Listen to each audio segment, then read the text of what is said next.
নবীজির গোলামের মাওলাজির গোলামের কোনো চিন্তা নাই।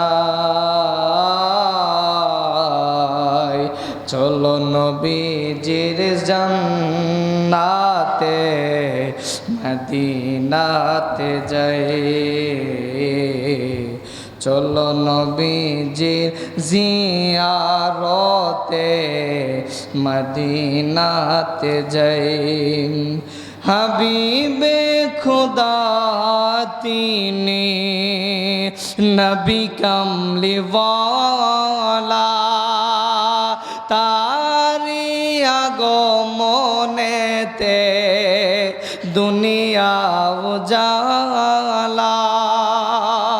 হাবিবে খুদা তিনি নবী কামলিওয়ালা,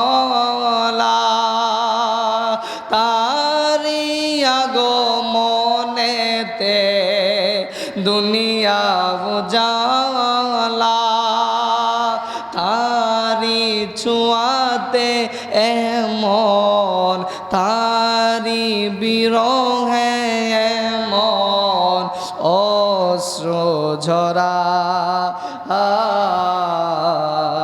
চলো নবীজির জান্নাতে মদিনাতে যাই। চলো নবীজির জিয়ারতে মদিনাতে যাই। কে কে যাবে মদিনায়, মদিনাতে কাঁদেন নবী উম্মতের মায়ায়। কে কে যাবে মদিনায়, মদিনাতে কাঁদেন নবী উম্মতের মায়ায়।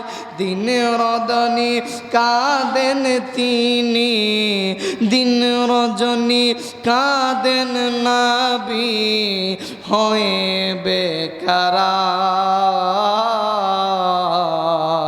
চলো নবীজির জিয়ারতে মদিনাতে যাই। চলো নবীজির জান্নাতে মদিনাতে যাই। সবাই বলতে হবে নবীজির গোলামের মাওলাজির গোলামের কোনো চিন্তা নাই। চলো নবীজির জান্নাতে মদিনাতে যাই। চলো নবীজির জিয়ারতে মদিনাতে যাই। চলো নবীজির জান্নাতে মদিনাতে যাই। মহান আল্লাহ তাআলা যেন আমাদের সকলকে জীবন একবার নবীজির জিয়ারত আমাদের তকদিরে নসিব করে দেন। সকলে পড়ি আমিন। قال الله تعالى عز وجل في قرآن الكريم أعوذ بالله من الشيطان الرجيم بسم الله الرحمن الرحيم ولسوف يعطيك ربك فترضى صدق الله المولانا العظيم وصدق رسوله النبي الحبيب الكريم ونحن على ذلك لمن الشاهدين والشاكرين والحمد لله رب العالمين مولاي ربي صلي وسلم وبارك عليه। উপস্থিত সিদ্দিক আকবর শাহী জামে মসজিদের সম্মানিত মুসল্লিয়ানে কারাম, বিশেষ করে সম্মানিত মসজিদ কমিটি, মুরব্বী বাবারা, যুবক ভাইয়েরা, পর্দার আড়াল থেকে যারা যেখান থেকে আমাকে শুনছেন এবং মসজিদে আসবেন বলে নিয়ত করে রাস্তায় আছেন, সকলকে আন্তরিক ধন্যবাদ, মোবারকবাদ এবং সশ্রদ্ধ সালাম জানিয়ে আজকের আলোচনা শুরু করছি। আসসালামু আলাইকুম ওয়া রাহমাতুল্লাহি ওয়া বারাকাতুহু। আমরা মালিকের দরবারে অসংখ্য অগণিত শুকরিয়া গুজার করে নিই যে মালিক মুনিব আমাদেরকে দয়া করে, মায়া করে, মেহেরবানি করে পবিত্র জিলহজের তৃতীয় জুমার নামাজ আদায় করার জন্য আল মসজিদ বাইতুল্লাহ আসা এবং বসার মতো সুযোগ সুস্থতা আল্লাহ তাআলা আমাদের তকদিরে ভাগ্যে নসিবে লিখে দিয়েছেন। সেই শুকরিয়া তান সকলে একবার উচ্চ সুরে মালিকের দরবারে শুকরিয়া আদায় করে পড়ি আলহামদুলিল্লাহ।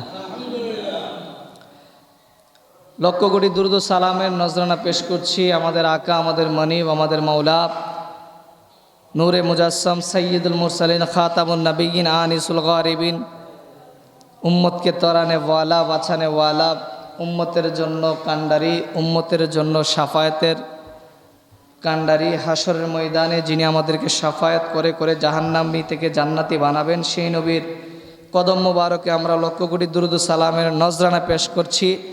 আবারও একবার সকলে শুকরিয়া আদায় করে পড়ি আলহামদুলিল্লাহ। সম্মানিত উপস্থিতি, আমরা জিলহজ মাসের শেষ প্রান্তে চলে এসেছি। এই জিলহজ মাস হলো আমাদের জন্য অনেক বড় একটা স্যাক্রিফাইসের মাস। আমরা এই জিলহজ মাসে পশু কুরবানির মাধ্যমে একটা স্যাক্রিফাইস করে থাকি। তো আল্লাহর মেহেরবানি, মালিকের অশেষ দয়া যে মালিক আমাদেরকে এই জিলহজ মাসের শেষ প্রান্তে এসে এনে উপনীত করেছেন। গত বছর এই জিলহজ মাসে অনেকে আমাদের সাথে ছিল, আজকে অনেকে আমাদের কাছে নাই, কবরে চলে গিয়েছেন। আগামী বছর আমি থাকবো না, আপনি থাকবেন, কে থাকবে কে থাকবে না কেউ জানে না।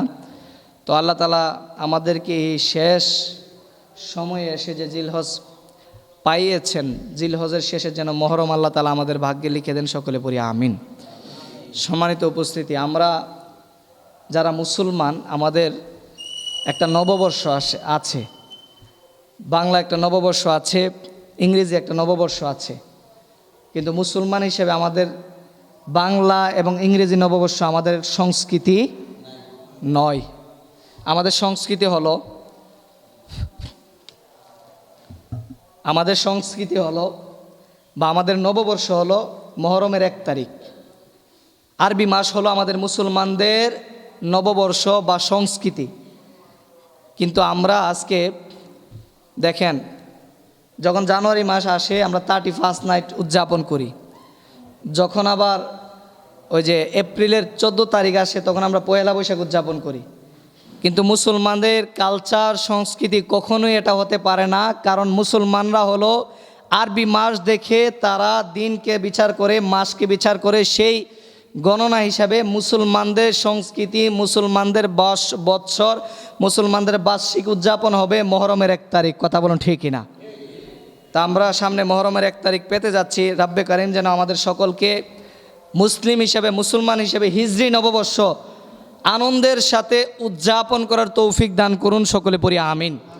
সাহাবায়ে কেরামের সুন্নত হলো হিজরি নববর্ষ আরবি যেটা ছিল ওইটা সাহাবায়ে কেরাম উদযাপন করতেন। আর ওই সময় হিজরি আরবি নববর্ষই ছিল, বাংলা ইংরেজি কোনো নববর্ষ ছিল না। কিন্তু দিনের পলাক্রমে, দিনের পর্যায়ক্রমে ইহুদি খ্রিস্টানরা ইংরেজি নববর্ষ, বাংলা নববর্ষ বানিয়েছে।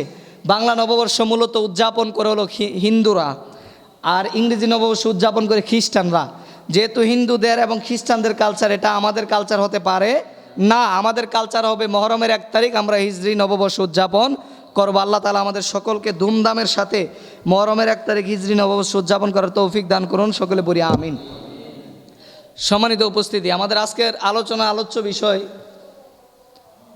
রব্বে কারিম পবিত্র সূরাতুল কালামে হাকিমের মধ্যে 114খানা সূরা দিয়েছেন। তার মধ্যে একটা সূরা হলো সূরাতুদ দোহা। সূরাতুদ দোহা, এই দোহার মধ্যে রব্বে কারিম কয়েকটা শপথ করেছেন। আল্লাহ বলছেন ওয়াদ-দুহা, হাবিব শপথ ওই সকালের, ওয়াল-লাইলি ইযা সাজা, মা ওয়াদ্দাকা রব্বুকা ওয়া মা ক্বালা। এরকমভাবে আল্লাহ তাআলা শপথ করতে করতে আমার নবীর শান, আমার নবীর মান, আমার নবীর মর্যাদাকে আল্লাহ বুলন্ডিত করেছেন। আমার নবীর মর্যাদাকে মানুষের সামনে, মানে আমাদের সামনে প্রেজেন্ট করেছেন। এই ওয়াদ-দুহা সূরা থেকে আমি আপনাদের সামনে এক টুকরো আয়াতে কারিমা তেলাওয়াত করছি। পুরো সূরা নিয়ে কথা বলার সময় হবে না, যেহেতু জুমার আলোচনা। আমি এই আয়াতের উপরে আলোচনা রাখার ইচ্ছা পোষণ করেছি। আমি যা বলবো আপনারা যা শুনবেন, রব্বে কারিম আমাদের সকলকে সবটুকুর উপরে আমল করার, মানার তৌফিক দান করুন, সকলে বলি আমিন। সম্মানিত উপস্থিতি, মনে রাখবেন এই পৃথিবীতে আপনি যখন এসেছেন তখন কিন্তু আপনি নগ্ন অবস্থায় এসেছিলেন। এই পৃথিবী থেকে যখন চলে যাবেন তখন কিন্তু আপনি নগ্ন অবস্থায় চলে যাবেন। এই পৃথিবীতে আসার সময় আপনি দাঁত ছাড়া এসেছেন। যখন আপনি বৃদ্ধ বয়সে উপনীত হয়ে যান, আপনার 32টা দাঁত একে একে পড়তে পড়তে খালি হয়ে যায়, আপনি দাঁত ছাড়াই যেতে হবে। কথা বলুন ঠিক কিনা? আপনি এই পৃথিবীতে এসেছিলেন খতনা ছাড়া। এই পৃথিবীতে আসার সময় আপনি কাপড় নিয়ে আসতে পারেন নাই, কাপড় পরেছেন অন্যের হাতে। আপনার নাম দিয়েছে আরেকজন, আপনাকে শিক্ষা দিয়েছে আরেকজন, আপনাকে শিখিয়েছে আরেকজন, আপনাকে বলতে বলেছে আরেকজন, এক কথায় আপনাকে গোসল করিয়েছে আরেকজন, আপনাকে খাবার দিয়েছে আরেকজন। তাহলে কেন এত হিংসা, কেন এত বিদ্বেষ, কেন এত মারামারি, কেন এত দাঙ্গা, কেন এত হাঙ্গামা? এত হাঙ্গামার তো কথা ছিল না। এত হাঙ্গামার পিছনে কারণ কি জানেন? আমরা দুনিয়াতে এসেছি, মনে করছি এই দুনিয়াটাই আমার আপনার জন্য শেষ, দুনিয়াটাই আমার আপনার জন্য শেষ। না না না, ভুলে গেলে হবে না। মনে রাখবেন, এই দুনিয়াতে যে আপনি এসেছেন, একদিন এই দুনিয়া থেকে চলে যেতে হবে। মনে রাখবেন, জীবন একটাই, ওয়ান লাইফ। জীবন একটাই, ওয়ান লাইফ। জীবন একটাই, এই একটাই জীবনে আপনি পৃথিবীতে এসেছেন। এই পৃথিবী থেকে আর কোনো দিন, এই পৃথিবী থেকে চলে গেলে আর কোনো দিন আসতে পারবেন না। এই পৃথিবীতে একবার চলে গেলে কেউ আর কোনো দিন ফিরে আসে না। বাবা এসেছিল, চলে গিয়েছে, দাদা এসেছিল, চলে গিয়েছে, যেতে যেতে 14 পুরুষ পর্যন্ত চলে গিয়েছে। আপনি আমি কেউ থাকবো না, কেউ থাকার জন্য আসি নাই, কেউ থাকতে পারবে না। কেউ বুকে হাত দিয়ে বলতে পারবে না, হুজুর আমি থাকবো, হুজুর আমি যাব না, আমি মরবো না, এই কথা কেউ বলতে পারবে না। রব্বে কারিম কুরআনুল কারিমের মধ্যে বলছেন, আইনামা তাকুনু ইউদরিকুমুল মাউত, তুমি যেখানে থাকো না কেন মৃত্যু তোমাকে ধরবেই, মৃত্যু তোমাকে পাকড়াও করবেই। এই জন্য বলছি, শুনে রাখেন, এই জীবন যেহেতু একটাই, এই একটাই জীবনে দুনিয়াকে ফেলে দিয়ে আখিরাত অর্জন করুন। যদি আখিরাত অর্জন করতে পারেন, যেই রকম একলা জীবন নিয়ে এসেছিলেন, সেই জীবনটা আপনার আমার জন্য কল্যাণ বয়ে নিয়ে আসবে। কথা বলুন ঠিক কিনা? নিজেকে পরিবর্তন করতে হবে, নিজের পরিবর্তন লাগবে। কারণ আল্লাহ আমাকে আপনাকে দুনিয়ার জন্য পাঠায় নাই। হ্যাঁ, দুনিয়ার পেরেশানি আছে, আমার সংসার আছে, তার বাইরে গিয়েও আল্লাহর একটা নিয়ম আছে, আল্লাহর একটা রুলস রেগুলেশন আছে আমাকে আপনাকে তৈরি করার পিছনে, সৃষ্টি করার পিছনে। আসেন বনি ইসরাইলের দিকে যাই। আমি মুসলিম শরীফের একটা রেওয়ায়তের মধ্যে পড়ছিলাম, এই ঘটনাটা আবুল আইস সমরকন্দি রহমাতুল্লাহ আলাইহি তিনি তামবিহুল গাফিলিন কিতাবের মধ্যে সম্ভবত 43 নম্বর পৃষ্ঠায় এই ঘটনাটা এনেছেন। রব্বে কারিম এই পৃথিবীর জমিনের মধ্যে যত ঘটনা ঘটিয়েছেন, সবচাইতে বেশি ঘটনা হয়েছে বনি ইসরাইলদের সাথে। কাদের সাথে? বনি ইসরাইলদের সাথে। আপনি দেখবেন কুরআনুল কারিম, কুরআনুল কারিমের মধ্যে 6666 আয়াত আছে। এই 6666 আয়াতের মধ্যে 500 আয়াত মাত্র শরীয়তের। কয়শো আয়াত? 500 আয়াত শরীয়তের। তার বাকি পুরোটাই ইতিহাস, পুরোটাই বিভিন্ন ঘটনা। আপনি দেখেন কাহাফের ঘটনা পাবেন, মুসা আলাইহিসসালামের সময়ে 2টা গাভীর ঘটনা পাবেন। এরকম অনেক অনেক ঘটনা আছে। সুলাইমান আলাইহিসসালামের ঘটনা, ইয়াহিয়া আলাইহিসসালামের ঘটনা, 25 জন নবী রাসূলের ঘটনা আছে। এক কথায় কুরআনুল কারিমকে আল্লাহ সাজিয়েছেন। 70% কুরআনুল কারিমের মধ্যে ইতিহাস তুলে ধরেছেন। সুবহানাল্লাহ। শরীয়তের জন্য মাত্র 500 আয়াত, আর বাকি 70% হলো ইতিহাস দ্বারা। ঠিক ওই রকমভাবে রাব্বে কারিম পৃথিবীর মধ্যে যত ঘটনা ঘটিয়েছেন, সবচাইতে বেশি ঘটনা ঘটেছে বনি ইসরাইলদের সাথে। কেন জানেন? কারণ বনি ইসরাইলদের সাথে ঘটনা ঘটার পিছনে কারণ হলো, বনি ইসরাইলের পরই উম্মতে মুহাম্মদী দুনিয়ার মধ্যে এসেছে, মানে আমরা এসেছি। আল্লাহ তাআলা যে আমাদেরকে পাঠাবে, এই জন্য বনি ইসরাইলদের মাধ্যমে কিছু কিছু ঘটনা ঘটিয়ে আমাদেরকে শিক্ষা দিয়েছেন, আমাদেরকে বুঝিয়ে দিয়েছেন, ও উম্মতে মুহাম্মদী তোমরা শুনে রাখো, বনি ইসরাইলদের সাথে যা হয়েছে তোমাদের সাথে যাতে যা তা না হয়, এই জন্য নিজেদেরকে পরিবর্তন করার দরকার আছে। সুবহানাল্লাহ। এই জন্য আল্লাহ বনি ইসরাইলদেরকে এত এত কিছু দিয়েছেন। আপনি দেখেন আমার রব কত দয়াবান, আমার রব কত দয়ালু। আমি যদি আপনাকে বলতে যাই সময় শেষ হয়ে যাবে, বলে শেষ করতে পারবো না। রব আমার আপনার প্রতি কত এহসান করেছেন। আপনি দেখেন রব আমার আপনার প্রতি কত দয়া করেছেন। আমার রব চাইলে আমাকে মাটির কাছে দশিয়ে দিতে পারত। আমার রব আমাকে চাইলে 1 বছর বয়সে দুনিয়া থেকে নিয়ে যেতে পারত। আমার রব আমাকে চাইলে 10 বছর বয়সে দুনিয়া থেকে নিয়ে যেতে পারত। কিন্তু আমার রব আমাকে এখনও দুনিয়াতে বাঁচিয়ে রেখেছেন। কত মানুষ যখন জন্ম হয়েছে তখনই মৃত্যু হয়েছে, কত মানুষ 1 বছর পৃথিবীতে ছিল, কত মানুষ 10 বছর পৃথিবীতে ছিল, কত মানুষ 20 বছর পৃথিবীতে ছিল, কত যুবক আমরা দেখলাম আমাদের সাথে একসাথে উঠা বসা করেছে, সে আজকে কবরে শুয়ে আছে। আপনি দেখেন, আপনি কেন এখনও 70 বছর, 80 বছর, 90 বছর পৃথিবীতে বেঁচে আছেন? এর পিছনে কারণ কি? একদিনও তো চিন্তা করে দেখলেন না? রব বলে, ও আমার বান্দা, তোকে আমি এত হায়াত দেওয়ার পিছনে হলো তোকে আজকে পর্যন্ত, আজকের দিন পর্যন্ত দুনিয়াতে বাঁচিয়ে রাখার পিছনে কারণ কি জানিস? কারণ হলো আমি চাই তুই আমি রবের পথে ফিরে আসবি। আমি চাই তুই আমার পথে ফিরে এসে আমার কাছে আমার নাম ধরে ধরে রহমান, রহিম, গাফফার, সাত্তার বলে বলে ক্ষমা চাইবি। যখন ক্ষমা চাইবি, আমি রব্বে কারিম তোর জীবনের সমস্ত গুনাহকে মাফ করে দিব। আর ওই মাফ করার জন্যই আমি রব্বে কারিম এখনও তোরে পৃথিবীর জমিনে বাঁচিয়ে রেখেছি। সুবহানাল্লাহ। বনী ইসরাইলের কথা বলছিলাম, রব যে কত দয়ালু আপনাদেরকে সেটা বোঝাতে চাচ্ছি। আপনি দেখেন, বনী ইসরাইলের কয়েকজন লোক তারা চিন্তা করলো মৃত্যু সম্পর্কে আমাদের একটু জানা দরকার। মৃত্যুটা কি জিনিস, আল্লাহ যে মৃত্যু বানিয়েছেন সেটা একটু বোঝা দরকার, আমাদের জানা দরকার। তো তারা একদিন একটা কবরের পাশে গেলেন, অনেক পুরাতন একটা কবর। খুব মনোযোগ দিয়ে শুনবেন ওয়াকিয়াটা। বনী ইসরাইল মৃত্যু সম্পর্কে জানবে। আজকে দেখেন আমরা মৃত্যু থেকে গাফেল, আমরা দুনিয়া নিয়ে ব্যস্ত। আজকে আমরা মরণের কথা একবারও স্মরণ করি, অথচ মুসলিম শরীফের রেওয়ায়াত আমার নবীজি প্রত্যেক দিন মিয়াতুন 100 বার মরণের কথা স্মরণ করতেন। সুবহানাল্লাহ। এখন আপনাদের কাছে আমার প্রশ্ন, আচ্ছা বলেন তো, আমার নবীর কি মৃত্যুর যন্ত্রণা ছিল? কথা বলেন নাই। আমার নবীর কি মৃত্যুর যন্ত্রণা ছিল? আমার নবীর কি মৃত্যুর কোনো যন্ত্রণা হতো? আমার নবী কি মৃত্যুকে বই পাওয়ার দরকার ছিল? দরকার ছিল না। কিন্তু আমার নবী তারপরও দিনে 100 বার মৃত্যুর কথা স্মরণ করতেন। কেন করতেন? কারণ আমার নবী বলতো তুহফাতুল মুমিনিনাল মাউত, মৃত্যুটা মুমিনের জন্য তোহফা, কিন্তু বেঈমানের জন্য মৃত্যুটা হলো ছোটোখাটো একটা কিয়ামত। কথা বলেন ঠিক কিনা? আরে আপনি মনে করতেছেন দুনিয়া কিয়ামত হবে, দুনিয়া কিয়ামত রাখেন না, অনেক দূরের কথা। দুনিয়া কিয়ামত অনেক দূরের কথা, আপনি সেই পর্যন্ত বাঁচতে পারবেন না। হয়তো আল্লাহ আপনাকে সেই পর্যন্ত হায়াত দেয় নাই। পৃথিবীর বছর হয়েছে 5 কোটি বছর, পৃথিবীর বয়স হয়েছে 5 কোটি বছর। আমরা তো পৃথিবীর জমিনে, আমার নবী এসেছেন 14,000 বছর হয়েছে, কিন্তু পৃথিবীর বছর হয়েছে, বিজ্ঞানীরা গবেষণা করে দেখলো 5 কোটি বছর। কত মানুষ চলে গিয়েছে, কিয়ামতের দেখা কেউ পায় নাই। আমি আপনি পাবো তারও কোনো নিশ্চয়তা নাই। কিন্তু নবীজি বলছেন মুমিনের জন্য মৃত্যুটা হলো তোহফা, মুমিনের জন্য মৃত্যুটা হলো শান্তির জায়গা, কিন্তু বেঈমানের জন্য মৃত্যুটা হলো ছোটোখাটো একটা কিয়ামত। কথা বলেন ঠিক না? সেই মৃত্যু থেকে বাঁচা, মৃত্যুর আযাব থেকে বাঁচার জন্য নবীজি 100 বার প্রত্যেক দিন মৃত্যুর কথা স্মরণ করতেন। আর আমি আপনি সেই নবীর উম্মত হয়ে সারাদিনে একবারও স্মরণ করি না। কিন্তু এটা হওয়ার কথা ছিল না। আমার নবীর আদর্শ হলো আমাকে আপনাকে অবশ্যই মৃত্যুর কথা স্মরণ করে করে চোখের পানি ফেলতে হবে, কান্না করতে হবে। কারণ আপনি যখন মৃত্যুর কথা স্মরণ করে চোখের পানি ফেলবেন, আপনার এই চোখের পানি হতে পারে আপনার মৃত্যুর যন্ত্রণা কমিয়ে দেওয়ার জন্য যথেষ্ট। কথা বলেন ঠিক না? সম্মানিত উপস্থিতি, যেই কথা বলতে চাচ্ছিলাম, বনী ইসরাইলের লোকরা, কয়েকজন লোক চিন্তা করলো যে মৃত্যু কী জিনিস, আল্লাহ মৃত্যু কিভাবে বানালেন, কেন বানালেন, বা মৃত্যুর সময় কষ্ট কতটুকু হয়, এই বিষয়টা আমাদের একটু জানা দরকার, বোঝা দরকার।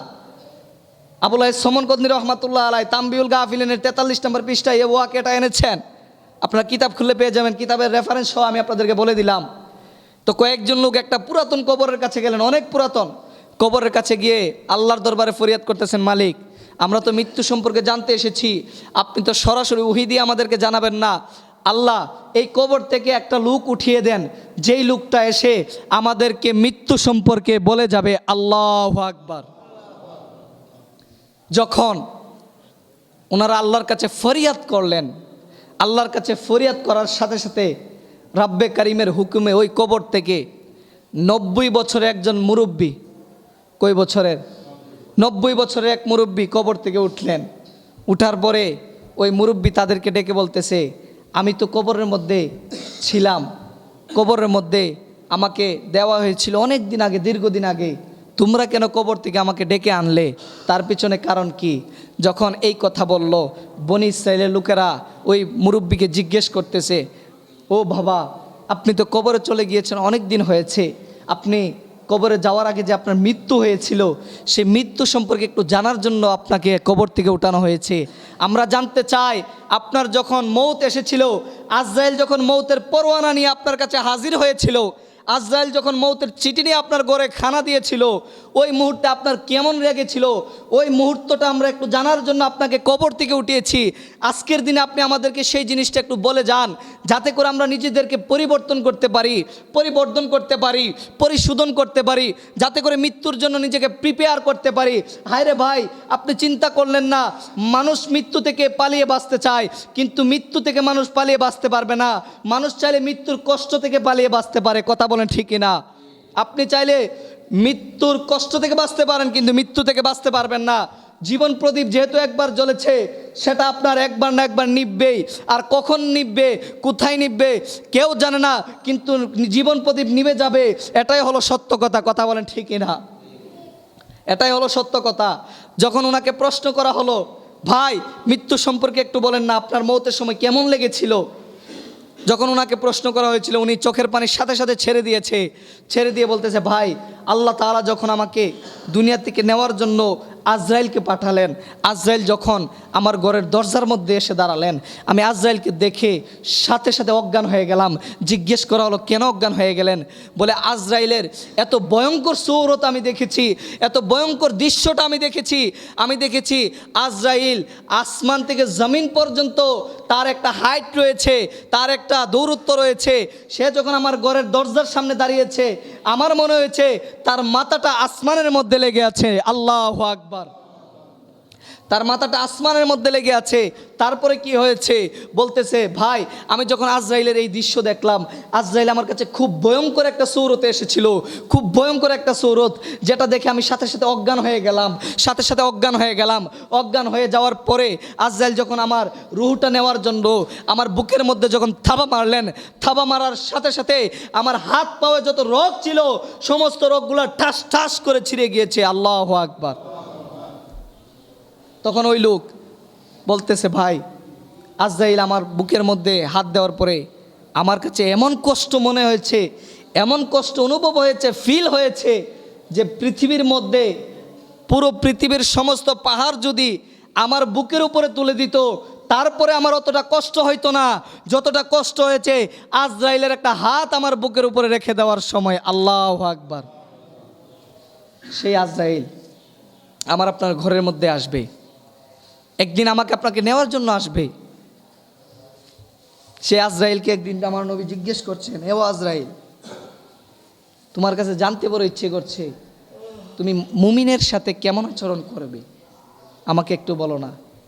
তো আজরাইলের নবীর এই কথা শুনে আজরাইল বলছেন, ইয়া রাসূলুল্লাহ, যারা মুমিন হবে, তারা যেই রকম সন্তান যেইভাবে মায়ের স্তনের দুধ খেতে খেতে ঘুমিয়ে যায়, মুমিন যারা হবে তাদের রুহটাকেও আমি সেইভাবেই বের করে নিব। সুবহানাল্লাহ। আর যারা বেঈমান হবে তাদের বেলা তুমি কি করবে? তখন আজরাইল বলতেছেন, ইয়া রাসূলুল্লাহ, যারা বেঈমান হবে, যাদের ঈমান থাকবে না, যারা দুনিয়ার জমিনে আল্লাহর হুকুম মানবে না, যারা দুনিয়ার জমিনে আল্লাহর দেখানো পথে চলবে না, তাদের রুহটাকে যখন আমি বের করতে যাব, হাদিস শরীফের কথা বলছি, হাদিস শরীফের মধ্যে এসেছে, বেঈমানের রুহু যখন আজরাইল বের করতে যাবে, ওই মুহূর্তে রুহুটা আমার আপনার রুহু কিন্তু বাম স্তনের 2 আঙ্গুল নিচে থাকে, সেখানে রুহুটা থাকবে না। ওই রুহুটা লুকানোর চেষ্টা করবে। কোনো বর্ণনায় এসেছে রুহুটা লুকিয়ে আমার আপনার পা যে আছে, পায়ের 2 আঙ্গুলের চিপায় চলে যাবে। আবার কোনো রুহু এইরকম হাতের আঙ্গুলের চিপায় চলে যাবে। আবার কোনো রুহু আমার আপনার বগলের নিচে চলে যাবে। মানে এক কথায় রুহুটা লুকানোর চেষ্টা করবে। হাদিস শরীফের মধ্যে এসেছে, রুহুটা যখন লুকানোর চেষ্টা করবে, তখন আজরাইল সেই রুহুটাকে টান মেরে বের করতে চাইবে, টান দিয়ে বের করতে চাইবে। যখন রুহুটাকে বের করতে চাইবে, রুহু আসতে চাইবে না। যখন রুহু আসতে চাইবে না, আজরাইল তখন টান দিয়ে বের করবে। বের করার সাথে সাথে এমন কষ্ট ফিল হবে, এমন একটা কষ্ট অনুভব হবে, এমন একটা কষ্ট আমার আপনার লাগবে। মনে হবে একটা ছাগল একটা বকরির গা থেকে যেই রকমভাবে চামড়া চলে নিলে যতটা কষ্ট হয়, আমার আপনার রুহুটাকে ওই চিপা থেকে, আঙ্গুলের চিপা, পায়ের চিপা থেকে বের করে আনতে ঠিক ততটাই কষ্ট হবে। আল্লাহু আকবার। বাঁচতে পারবেন না, বাঁচার সুযোগ নাই। আপনি মৃত্যু থেকে পলায়ন করছেন। মানুষ বড়ই বোকা, আফসোসের সাথে বলতে হয়, মানুষ বড়ই বোকা। আমরা কেন জানেন? আমরা যেই জিনিস থেকে বাঁচতে পারবো না সেই জিনিস থেকে পলায়নের চেষ্টা করি, আর যেই জিনিস থেকে বাঁচতে পারবো সেই জিনিস নিয়ে আমাদের কোনো মাথা ব্যথা নাই। মৃত্যু থেকে আমরা বাঁচতে পারবো না সবাই জানি, কিন্তু আমরা মৃত্যু থেকে পলায়ন করার চেষ্টা করছি। কিন্তু আমরা এটা বলতে পারি মৃত্যুর সময় যে আযাব হবে, কষ্ট হবে, সেটা থেকে আমরা বাঁচতে পারি। মৃত্যুর পরে কবরে যাওয়ার পরে যে কষ্ট হবে সেটা থেকে আমরা বাঁচতে পারি, কিন্তু সেটা নিয়ে আমাদের কোনো মাথা ব্যথা নাই। আমরা মৃত্যু থেকে পলায়ন করতেছি। আরে ভাই, আপনি মৃত্যু থেকে পলায়ন করতেছেন, পৃথিবীর যেই প্রান্তে আপনি থাকুন না কেন, পৃথিবীর যেই প্রান্তে আপনি থাকুন না কেন, মৃত্যু আপনাকে ধরবে। কথা বলেন ঠিক কিনা? আইনামা তাকুন ইউদ্রিকুমুল মাউত। নবীজি আল্লাহ তাআলা বলছেন, তুমি 14 হাত মাটির নিচে